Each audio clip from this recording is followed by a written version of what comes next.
Baik, langsung saja kita ke langkah yang pertama, yaitu siapkan satu server, 3 buah PC, dan 1 switch.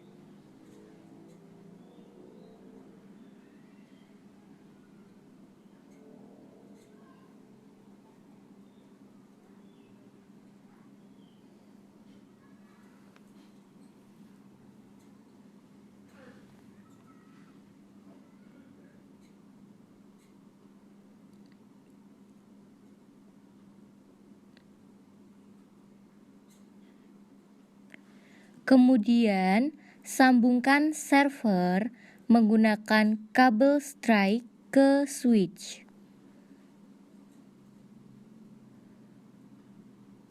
Setelah itu, lakukan hal yang sama dari PC sambungkan ke switch.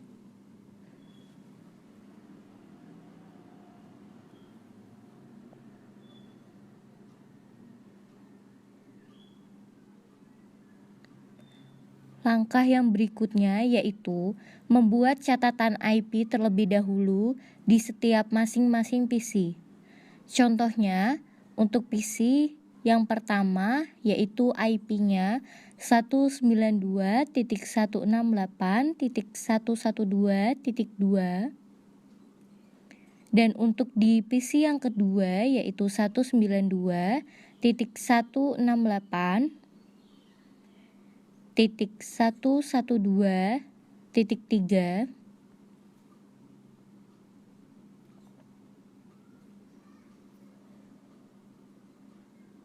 dan untuk yang di PC ketiga yaitu 192.168.112.4.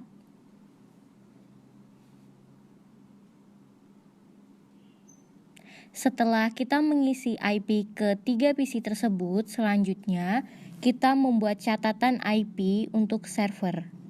Untuk IP-nya sendiri yaitu 192.168.112.1.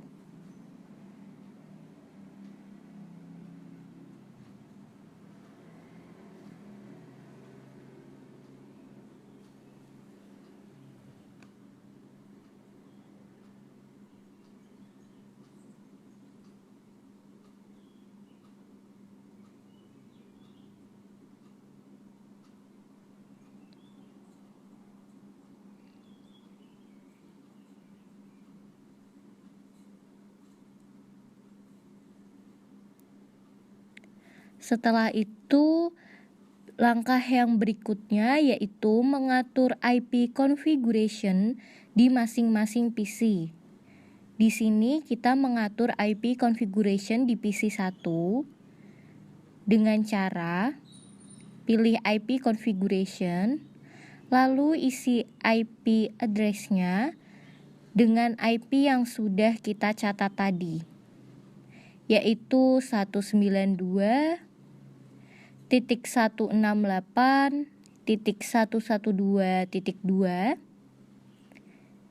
dan subnet mask-nya 255.255.255.0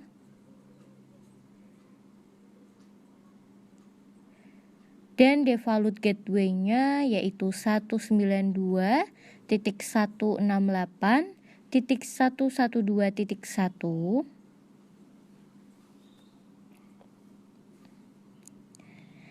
Jika sudah, langsung saja kita close.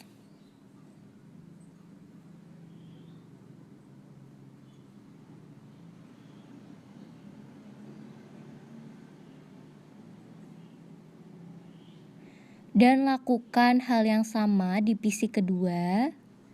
Isi IP address-nya dengan IP yang sudah kita catat tadi, yaitu 192.168.112.3, subnet mask-nya 255.255.255.0 Dan default gateway-nya 192.168.112.1.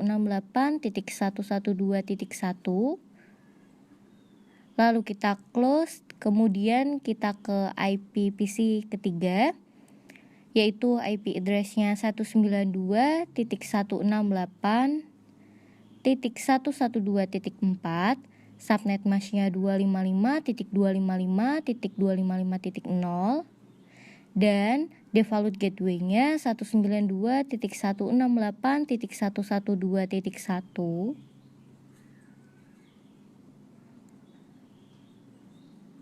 Lalu kita close. Dan yang berikutnya yaitu mengatur IP configuration untuk server.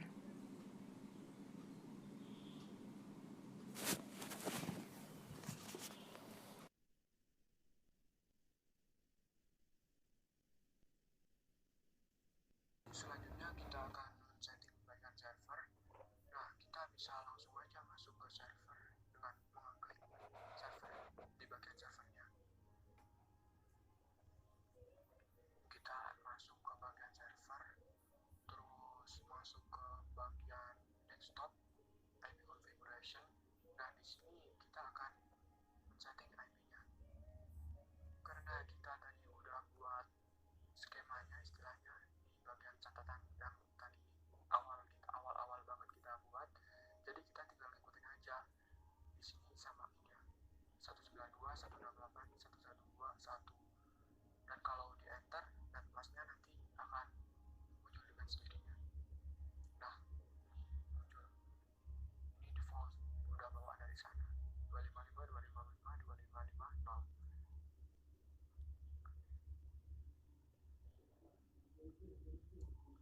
Selanjutnya kita akan setting di bagian service, terus ini kan ada file-file, jadi kita akan membuat file HTML baru nanti. Di sini jangan off ya, biar ntar bisa kita setting di address-nya. Untuk file yang udah dibuat secara default bisa kita hapus satu-satu. Ini biar bersih aja sebenarnya.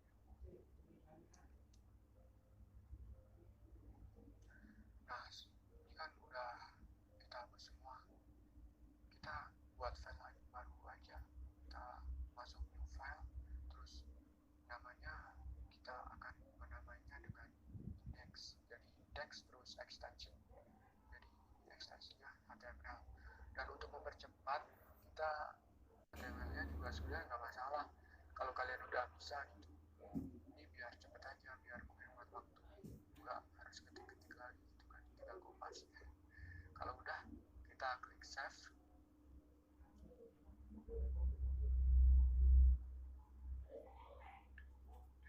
Kita biasa aja, nggak apa-apa.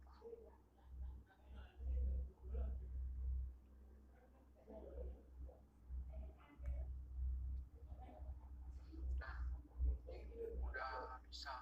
Berarti kalau udah di save terus muncul di file manager, berarti index HTML yang kita buat tadi udah berhasil. Dan selanjutnya akan kita setting di bagian DNS dengan menamai resource-nya. Untuk namanya sendiri, kita akan menamainya dengan mungkin HTML dasar. Ya sebenarnya nggak masalah sih yang lain gitu. Yang penting nanti address-nya sama alamat IP servernya nggak boleh beda. Alamat IP servernya nggak boleh beda. Kalau beda ntar nggak bisa. Nah, tinggal samain aja kayak yang tadi 192.168.112.1. Kalau udah kita klik add, nah udah bertambah. Nah, untuk setting di bagian server udah selesai. Jadi habis ini kita akan melakukan testing apakah PC sama servernya tuh tersambung apa enggak. Dan di sini kita akan testingnya menggunakan message. Jadi ntar kalau error atau IP-nya ada yang salah gitu, ntar akan ketahuan message-nya nggak terkirim gitu. Dan di sini habis ini kita akan melakukan testing apakah PC sama servernya tuh tersambung apa enggak. Dan di sini kita akan testingnya menggunakan message. Jadi ntar kalau error atau IP-nya ada yang salah gitu, ntar akan ketahuan message-nya nggak terkirim gitu. Dan di sini punya kita udah berhasil semua, nggak ada error. Jadi kita bisa langsung akses web browsernya di dalam PC-nya, masuk ke desktop web browser, terus IP-nya samain aja kayak URL-nya, maksudnya samain aja kayak yang di IP server.